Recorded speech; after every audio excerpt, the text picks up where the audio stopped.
Straight talk from Israel. You're listening to Israel News Talk Radio.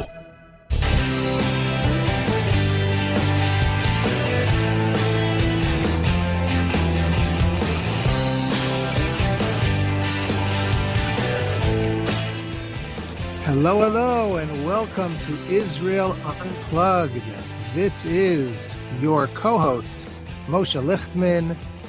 This week, we're switching roles here. Josh Wander is on his way back from a tremendous mitzvah that he did today. He did his service in the Israeli army, his miluim, and so he can't lead the show. So I'm going to be doing it instead. This program, just to remind you, Israel Unplugged is where we bring you the unadulterated facts of where we are holding in the redemptive process, focusing primarily on the ingathering of the exiles. No spin, no twist, just facts on the ground. So actually today we are really going to talk about this issue of the kibbutz galiot, or the ingathering of the exiles. We're going to have with us a very special guest. His name is Michael Freund. He runs an organization called Shavei Israel, where they help various different groups of Jews who were lost to the Jewish people throughout the world. I'm going to let him tell you all about it. But basically, the 10 lost tribes of the Jewish people, he helps them come back to Israel, come back to their roots, and also come back to the land of Israel to make Aliyah. And he also was very much involved in the publication of my latest book, A Drop in the Ocean, which is really geared towards another lost tribe, and that is the Jews of America, who also need a little bit of encouragement to come back to the land of Israel, where they belong and where all the Jewish people belong. So stay with us. We have a great show planned for you, and we will not disappoint you. So don't go anywhere. We just have a few minutes of sponsors, and we will be back very, very shortly to interview Michael Freund, and we will have a great show for you. Okay, so don't go anywhere.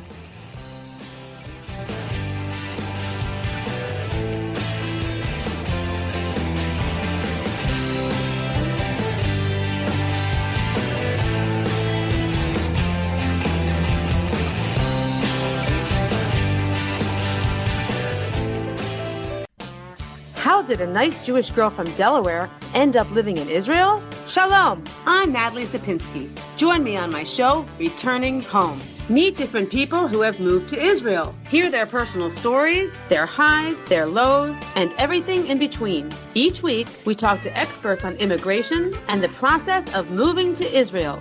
Listen to Returning Home every Thursday, only on Israel News Talk Radio.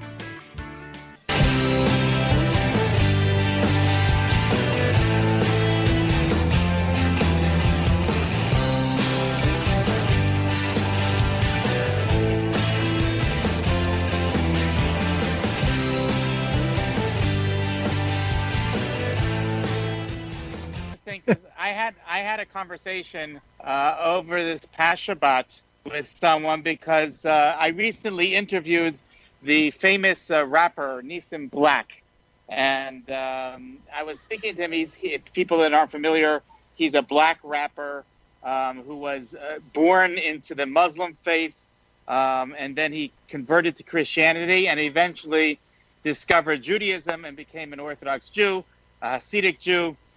And he lives now in Israel. He converted to Judaism and he moved to Israel.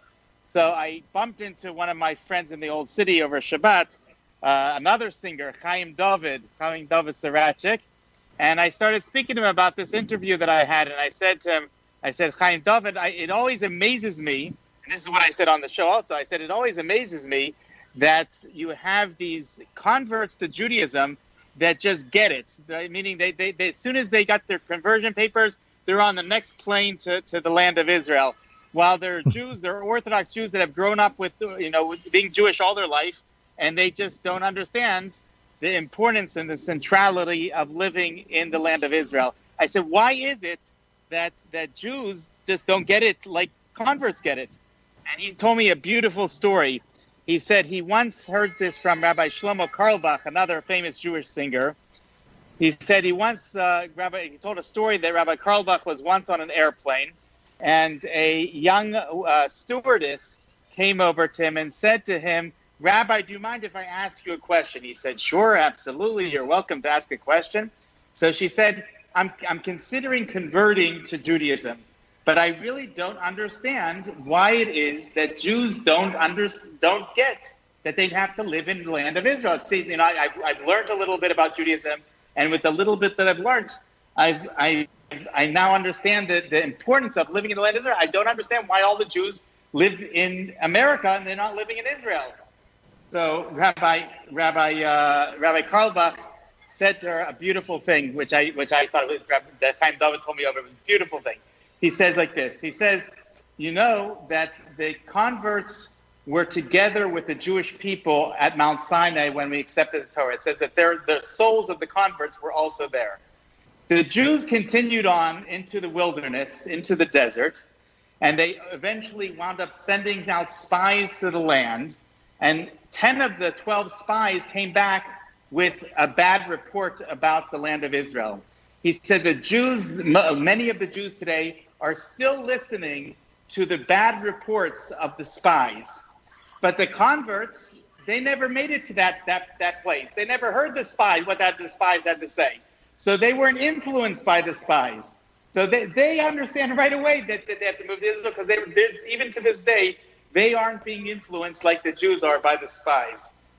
No doubt about it. That is, I mean, I could not have said it more beautifully, but, I've said the same basic idea many, many times that, unfortunately, Orthodox Jews are brought up with this sort of slyness and, understanding of how to get around things, and even though something, hits them in the face, they'll say, yeah, but...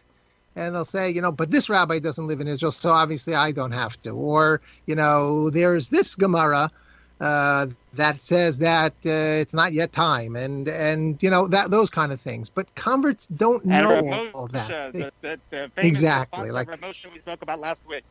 Exactly. So the converts don't know these kind of things. Correct. So Michael Freund, who hopefully we will get during the next segment, he is bringing back these kind of people. Yes, a lot of them are probably not halachically Jewish, and they do undergo some kind of a conversion. We'll hopefully ask him that. But as I started saying before, the ingathering of the exiles that we know of now, and we say that we think maybe around half the Jewish people have already returned to the land of Israel. That's half of the known Jewish people. But there are, the Jews who we know today come from 2 or 3 tribes of the Jewish people. There's the tribe of Judea, which is why we're called Jews. There's the tribe of Binyamin, and there's also the tribe of Levi, of which I am part of, although Levi is not counted as one of the 12 tribes, but of course we are an important part of the Jewish people. But what about the other 10 tribes? They are known as the 10 lost tribes. And they also, according to the prophecies, have to eventually return to the Jewish people and return, of course, to the land of Israel, like all the Jews. So this is what Michael Freund and his organization. I see we have a caller. Let's take this caller and see what he has to say. Hello. Yes. Hello. Yes. Who am I speaking to? My name is Michael. Michael, I'm calling from Brooklyn. Yeah. And I had some thoughts about what you were talking about.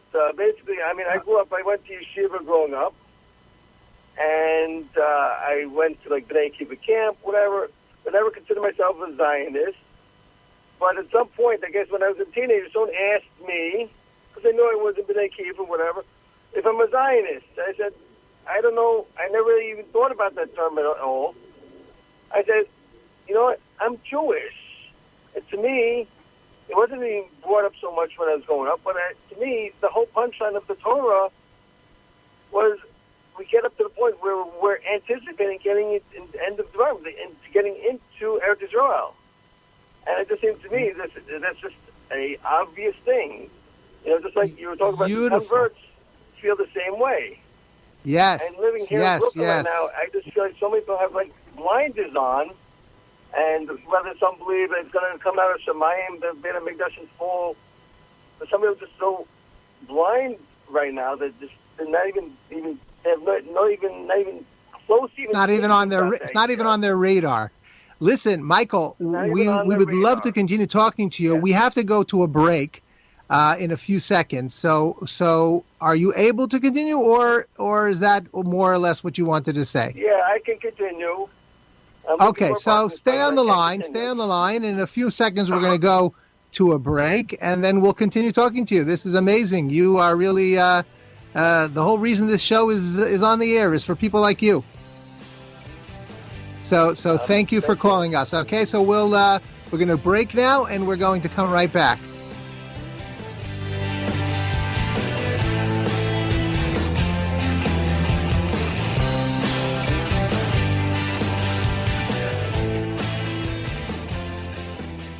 Shalom, everybody. Making a difference often takes just one moment and one person at a time. I am Orly Benny Davis, your show host on Israel News Talk Radios from Jerusalem with love. You'll be hearing people talking about politics, religion, social issues, and making a better tomorrow.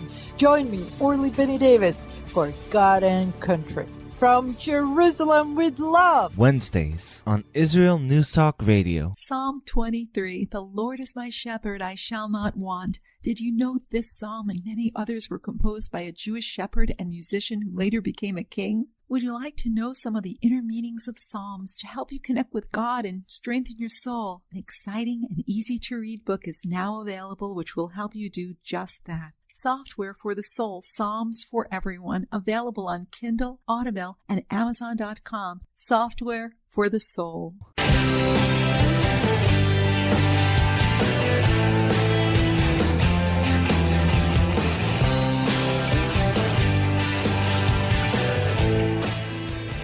Okay, we are back to Israel Unplugged, and thank you for joining us again. Unfortunately, it looks like we're not going to be able to speak to Michael Freund today. If we can, we will get him back on the air. But we have a different Michael who surprisingly came. You know, we didn't plan on this. He's actually the first caller, the first significant caller. We had one other guy who, was talking about things that were not relevant to our show. Michael from Brooklyn called us to discuss something that we said on the air, and we were in the middle of a conversation with him. So he was saying that he also grew up in Brooklyn, and someone once asked him if he's a Zionist, and he said, I don't know if I'm a Zionist, but it's clear from the Torah that God wants the Jewish people to live in Israel. You want to continue, Michael? Yeah, to me it was just very clear. I wasn't. Yeah, we went to the Soviet rallies, and I went to a B'nai Kiva camp, which is a Zionist camp, but I never really took that message of Zionism. It's just something I did, but every year we learn the same Chumash again and again, and it always ends up Moshe's asking Hashem 100 times, "Can please let me go in?" And I see it looks like people in Brooklyn don't even consider the idea. It's like it's a little upsetting. Unfortunately, I'm not able to go at the moment, but I think about it all the time. There are we hear of a lot of great Rabbanim in the past would have a suitcase by the door in case Mashiach will come. Today, I don't even think people even have the idea of maybe putting together a suitcase to go. And it's frustrating. Some people, I ask them, would you consider it? They say, why would I couldn't even consider it? It's sort of upsetting that, everyone everyone should at least be thinking about it. Right. As soon as there's an opportunity, can I go? And today's day, Right. there's even less opportunities, less reasons to stay than to not go. Correct. I had a customer one time come in. He was born in Eretz Israel in 1947 or 8, something like that. And he lived here for a short time. He went back, and then he's coming back. And I said, why are you coming back? He says, well, I don't like Israelis. And I'm like thinking to myself, you are Israeli. So you're saying you don't like yourself? I'm thinking to myself, it doesn't make sense. This guy really has, he has a successful business. He doesn't have, he had orchards or something in Eretz Israel. He has, I think he's right on the second marriage. He didn't have to come to the States for a shidduch. And there's plenty of Torah in Eretz Israel. So the 3 reasons to leave Eretz Israel didn't apply. And I'm like thinking to myself, what's this guy, it's so easy for some people just to say, like, I'm just going to do away with it. I want to comment on what you just said. I think it's very important. People have all different excuses. Some of them might be very legitimate. He said he doesn't like Israelis. I understand what he's saying. Like, there might be a certain way of speaking and of acting that you're not used to, and it's hard to get used to. But the bottom line is that this is our country. This is where the Jewish people live. And if there are problems, the way to deal with the problems is not to run away from it, but to dafka, specifically to come to Israel and try to fix those problems. And I've seen that in my own very short lifetime, right? Since thank God I've been in Israel for 30 years, or over 30 years if you count my years in yeshiva. And there's a big difference in terms of just that one issue you mentioned of the Israeli way of doing things. It's totally changed, and I think it's a lot because of people like myself and all of my colleagues and my friends who have made Aliyah have made a big difference because we brought more of the American way of doing things to Israel. And the same thing would happen if more and more and more Jews come, and if more and more religious Jews come, they'll also bring up the level of kedusha, of holiness in the land, and a lot of the problems that people complain about will be fixed. So it doesn't help to complain. The only thing that helps is if you actually come and do something about it. Let's not forget that the spies also complained about the inhabitants of the land. Now. I'm sorry? I was listening to some of your programs for years now. That's my connection to keep my stomach turning, that I keep looking for opportunities to go. But I remember she had, I just lost my thought, years ago. I lost my thought. Okay.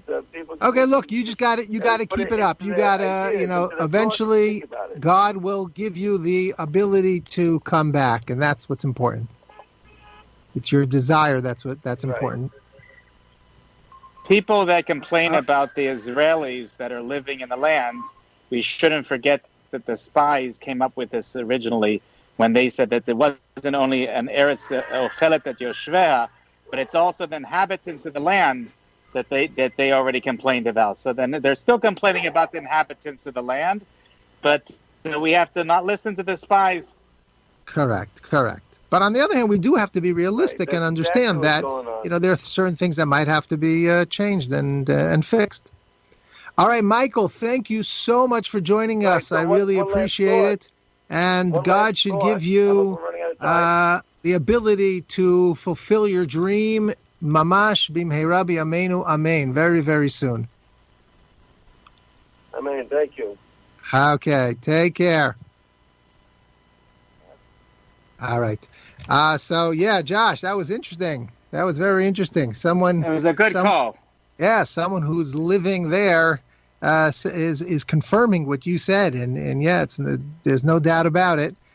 That I actually have a famous litigator that's supposed to come on my show, my other show, in a couple of weeks, and the podcast. And he said to me, what topic do you want to speak about? Well, I said it's an Aliyah show, It's about Aliyah.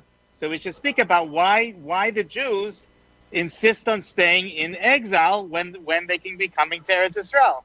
So this famous lawyer, he says to me, that's a lost case. He knows it's not even worth speaking about that. He says there's nothing I can really argue, on that fact. So you have to come up with another topic. So we together came up with a topic about how diaspora Jews can advocate on behalf of Israel, because he says it's a lost cause to try to argue that Jews should stay in exile. Yeah. That is true.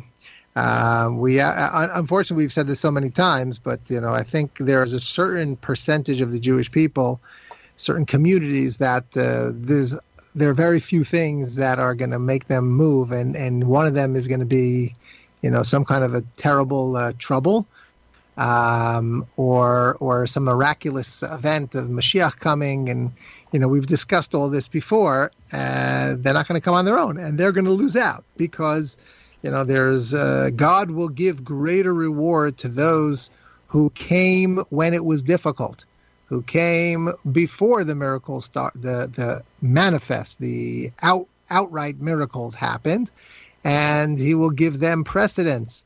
As I once mentioned, that there's this famous midrash that says that when Mashiach comes, there's going to be two groups of people. He's going to bring people from the diaspora to Israel, and there are also going to be those Jews who were living here already.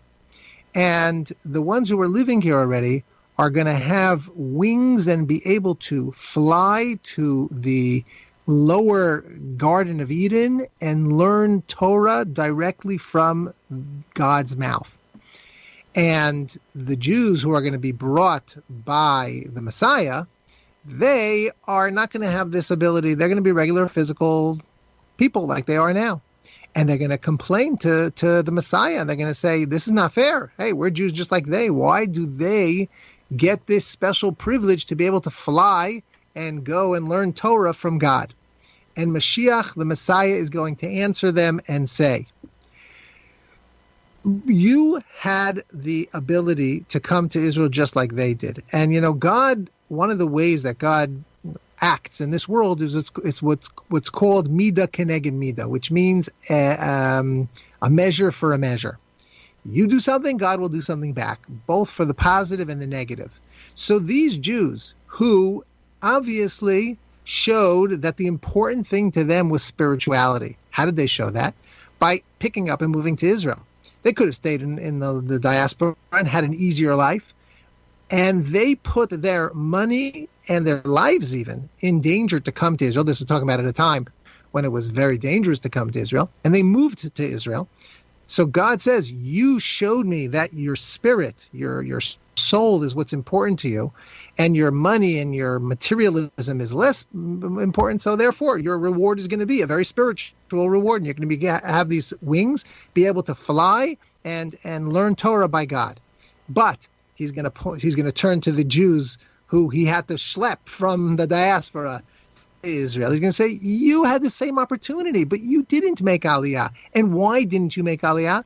Because you cared too much about your money and about your materialism. You were afraid you wouldn't get the same kind of job, and you wouldn't have the two cars and the big house. And therefore, you showed that what was important to you was physicality. So, okay, you're going to have physicality, and you'll have all the money you want, because at the time of Messiah, everyone will be rich. But at that time, no one's going to care about money. Everyone's going to care about one thing: being able to fly and learn Torah from God, because we're going to all understand that that's the main thing in the world, is Torah, is God's word in the world. And it's going to be too late. So, we hope that the Jews in America and throughout the world get the point. But, even if they don't, eventually everyone will be brought here, but there will be a big difference. Okay, we have one more segment. We're going to come back very soon. Please don't leave. Join us back again in a few minutes.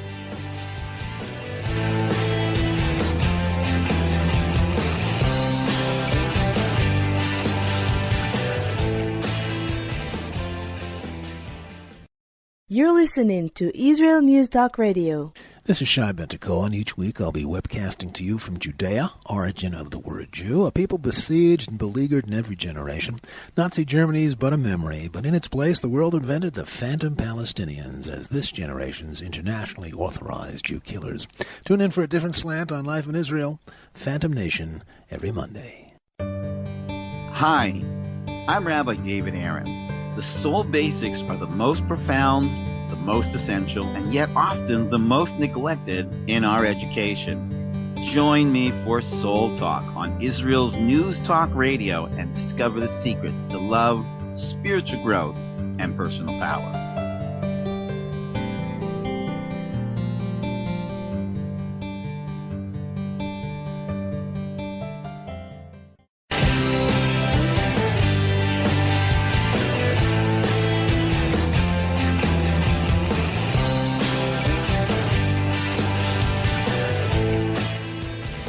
Okay, welcome back to Israel Unplugged. This is your host for today, Moshe Lichtman. I'm with Josh Wander. He is available. He will be joining us. I wanted to end today's show with an idea that I wrote in my book, Eretz Yisrael and the Parsha.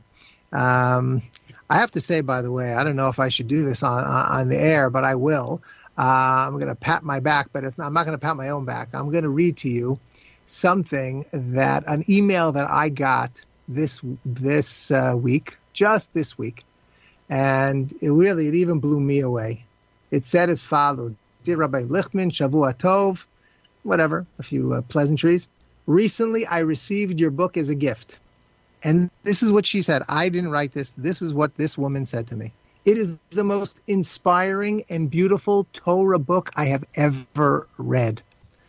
And then she goes on to say she wants to buy a lot of copies to be able to give out to all of her friends. So what I'm about to quote to you is from that book, Eretz Yisrael and the Parsha. So we know there's this concept of Maaseh Avot Siman Labanim, meaning that the things that happen to our patriarchs, Avram, Yitzchak, and Yaakov, are really signs and road signs for us in the future, and we're supposed to learn from them as to what we should do. So this parsha is really important because this constitutes the first time that a Jew, since Avram was given the command to go to Eretz Yisrael in Parshat Lech Lecha, which we discussed, this is the first time that a Jew had to leave Israel for an extended period of time, and he made it back. That's Yaakov Avinu. Yaakov Avinu had to run away from his brother who wanted to kill him, and he was in Haran for 20 years, and he made it back. And he was the first Toshav Kozel. Exactly. Okay. Correct. So it behooves us to try to figure out, how did Yaakov do that? How did he make it back to the land of Israel when, there's plenty of Jews who once they're in the diaspora for too long, they get so used to it that it's very hard for them to come back. So I list here 6 things that I think Yaakov did that we can learn from. Number 1, you have to realize that wherever you are outside the land of Israel, it's not where you belong. And why do I say that? Because there's a midrash that says that Yaakov said, when he had to leave the land of Israel, he said, my father Yitzchak wanted to leave the land, like we saw in last parsha, but you did not let him, he says to God, because he was a special burnt offering. Yitzchak was almost offered up as a korban, as a sacrifice. So he wasn't allowed to leave Israel. Says Yaakov, I am not leaving the land for my own good, but because my brother wants to kill me.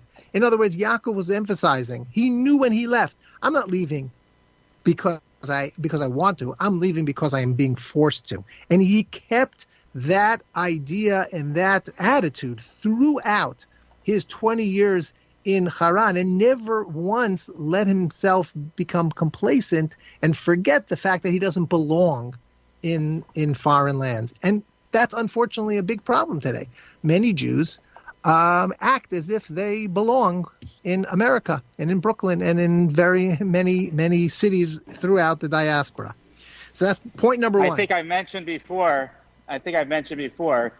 that I think I got this from my friend Yishai Fleischer, how he says he refuses to call the Jews that live outside the land today in exile. He says that they're in the diaspora, but they're not in exile. Exile implies that a person is being forced to be where they are. But the Jews today are not being forced to be there. For the most part, they're choosing to be where they are. Correct. I think I once told you also that there's a Rebbe of mine once put it this way: America is exile wrapped in chocolate. So yeah, it's not really exile. It's too pleasant to be exile. Correct. So that's point number one. You have to realize that that's not where you belong. Number two, you have to realize that it's a big task. It's something very difficult, and it's something you need divine assistance. And you have to pray to God that He should help you come back. And that we learn from Yaakov, because when he was leaving, he said to God, if God will be with me and guard me on this way that I am going, and will give me bread to eat and clothing to wear, and I will return in peace to my father's home, and the Lord will be for me a God. Meaning, according to some of the commentaries, that was part of his plea. His plea was, God, give me food, give me drink, give me clothing, and also bring me back to Israel. Meaning he prayed to God to help him, because it's something that might be out of a person's capabilities. This Michael that we just spoke to before from Brooklyn, who sounds very, very sincere in his desire to move to Israel, but there's something that's preventing him.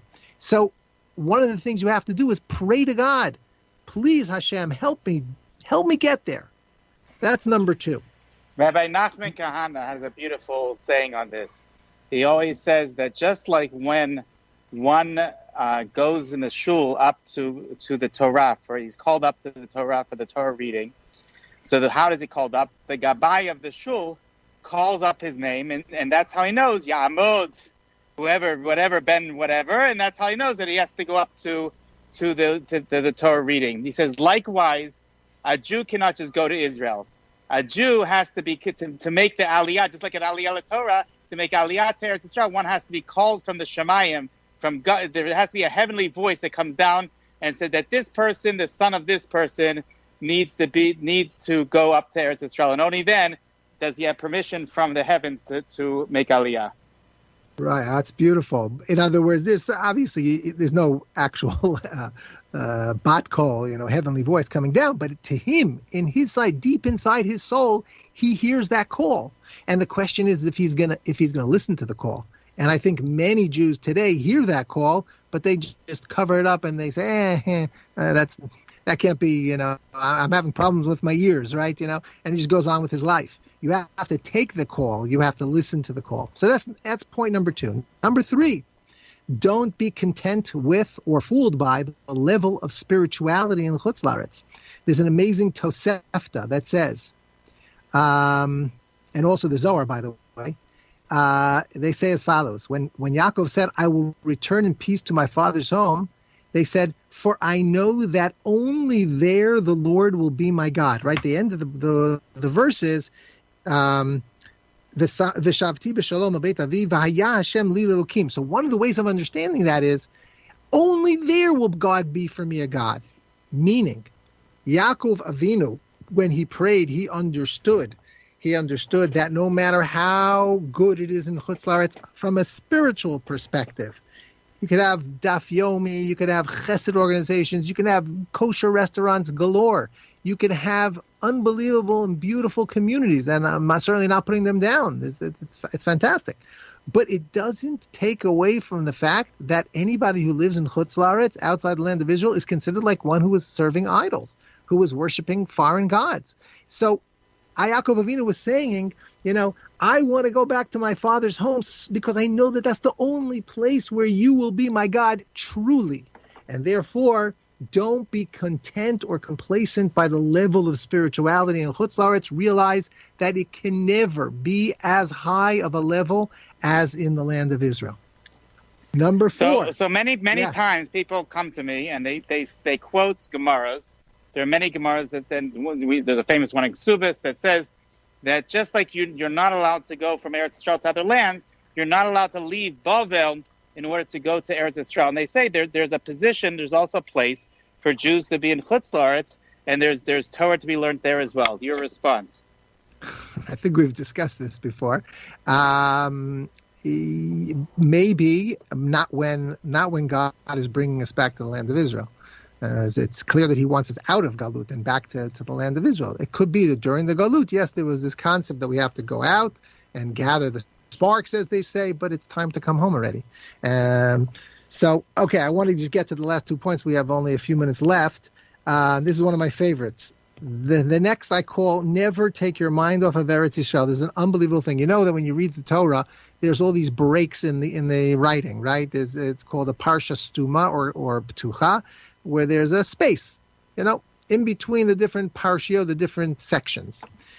All of Parshat Vayetze, the entire Parsha, is one long text. There's not a single break. It's just text after text, pasuk after pasuk after pasuk till the end. So the Sfat Emet, the second Rebbe of Gur, says that this alludes to the fact, because what is Parshat Vayetze? It starts off where Yaakov leaves Eretz Yisrael, and it ends where Yaakov comes back to Eretz Yisrael. So you know what the Gerer Rebbe said? He said, that's because there's no breaks in the Chumash, because Yaakov Avinu never lost sight, never took his mind off of Eretz Yisrael. And that's amazing. So even if you have to be in Chutz La'aretz, you can't take your mind off of Eretz Yisrael. You have to always, like this caller, I'm going to go back to him again, Michael from Brooklyn. He seems to be like that. His mind is constantly on Eretz Yisrael. He wants to be here so badly. And God hopefully will give him the ability very soon. The last 2 points are leave as soon as possible and put your trust in God. I don't have time to elaborate on it. And the last one is, and this is what I want to elaborate on, if all else fails, leave the exile when things start getting bad. We saw, when did Yaakov leave? When he saw that Lavan's face was not towards him as before. He saw that Lavan was not looking at him in the same way, was not treating him in the same way. In other words, listen to what the Chafetz Chaim says about this, and we'll have to end with this. When the nations speak evil of the Jewish people, libeling and encroaching upon us, in the sense of Yaakov heard the words of Lavan's sons, we remained silent. That's okay. But when we see that their faces are not towards us as before, like it says, Yaakov saw that Lavan's face was different. When the heads of state give us angry looks, then we must find ourselves a place of shelter. And then he says, the safest shelter is in the land of our fathers. So with that, we'll end, and we'll see you all next week. Join us again for Israel Unplugged, Mondays between 4 and 5 o'clock.